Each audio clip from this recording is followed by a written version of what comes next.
Gold, trusted gold buyers. మీరు తాకట్టు పెట్టిన బంగారాన్ని విడిపించి ఈ రోజు ఉన్న మార్కెట్ ధరకు కొనబడను.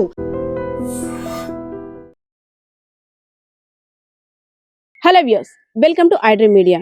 దొంగతనం చేసే కేటుగాళ్ళు ఎంతలా అప్డేట్ అయిపోయారంటే పట్ట పగలే సినీ పక్కీలో అంటే సినిమాల్లో ఎలా జరుగుతుందో అలానే దొంగతనం చేయడానికి స్కెచ్ వేసి 800 గ్రాముల బంగారాన్ని తీసుకొని ఏమీ తెలియనట్లుగా ఉడాయించేశారు. ఇదంతా కూడా శ్రీకాకుళం జిల్లా పలాస నియోజకవర్గం కాశీబుగ్గ ప్రెమిసెస్ లో జరిగినటువంటి భారీ దొంగతనం అందరినీ కూడా ఆశ్చర్యానికి గురి చేసింది.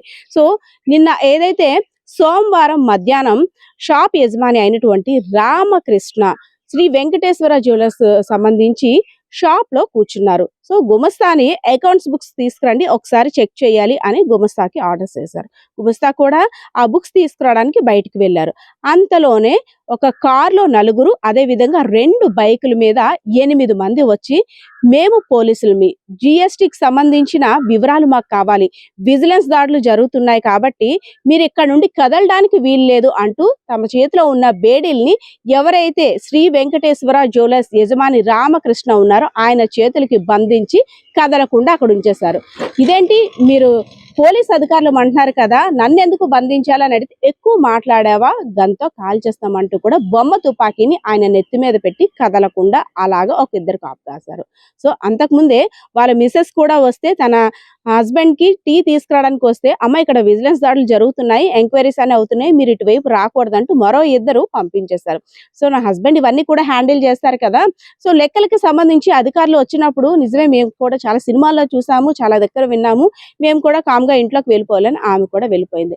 అయితే చేతిలో ఉన్న బొమ్మ తుపాకీ తీసి తన తల మీద గురి పెట్టేసరికి అప్పుడు అర్థమైంది వచ్చిన వారు నిజమైన పోలీసులు కాదు.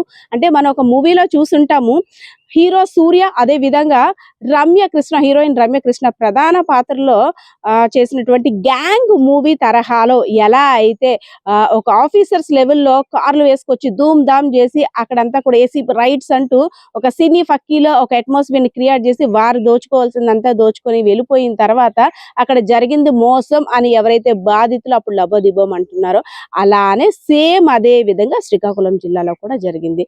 సో 800 గ్రాముల బంగారాన్ని బ్యాగ్ లో అంతా కూడా కూరేసుకొని, అక్కడ వెండి ఉంటే వెండిని కూడా పక్కన పడేశారు కనీసం పట్టించుకోకుండా.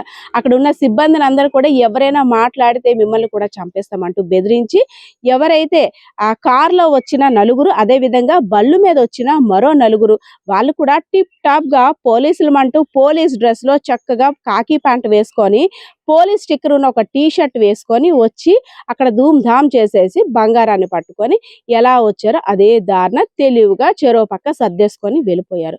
సో ఇదంతా చూసిన తర్వాత ఒక్కసారిగా అవాక్కై మేల్కొని చేతికున్న బేడీలతోటే బయటకు వచ్చి రామకృష్ణ ఆర్తనాదాలు పెట్టారు.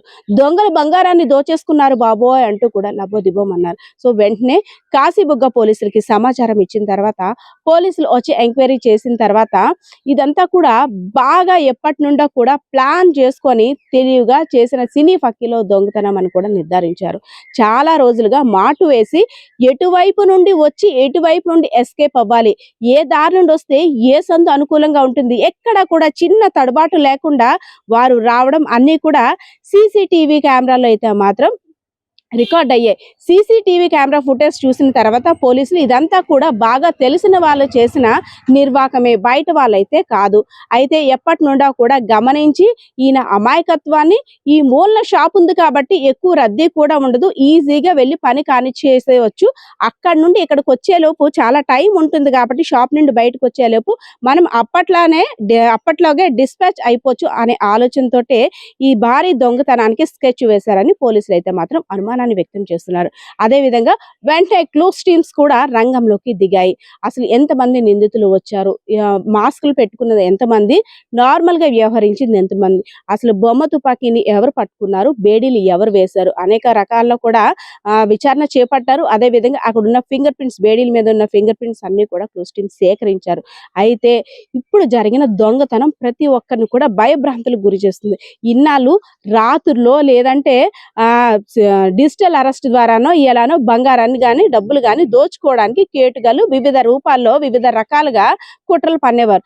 కానీ ఇప్పుడు స్టైల్‌గా పోలీసులమంటూ లేదంటే అధికారులమంటూ వచ్చేసి దర్జాగా వారి పని కానిచ్చిపోతున్నారు. అసలు ఇప్పుడు ఈ దొంగతనం జరిగిన తర్వాత రియల్ అధికారులెవరు? నిజంగా పోలీసు అధికారులెవరు? నిజంగా ఎవరొస్తున్నారు? ఎవరు యజమాని? ఎవరు దొంగతనంకొచ్చారు? ఏమీ తెలియని అయోమయ పరిస్థితులకు మారిపోయింది ఆ పలాస ప్రాంతం అంతా కూడా. సో, మరికొన్ని రోజుల్లోనే అసలు నిందితులు కూడా పట్టుకొని ప్రవేశపెట్టే అవకాశం ఉన్నట్లు పోలీసులు కూడా తెలిపారు. అదేవిధంగా దొంగతనానికి వచ్చిన నిందితులు ఒడిస్సా వైపు కొంతమంది ప్రయాణించగా మరికొన్ని ఏరియాస్‌లో కూడా కొన్ని వెహికల్స్ వచ్చిన వారికి సంబంధించి 2 వెహికల్స్ కూడా వెళ్ళినట్టు గుర్తించారు.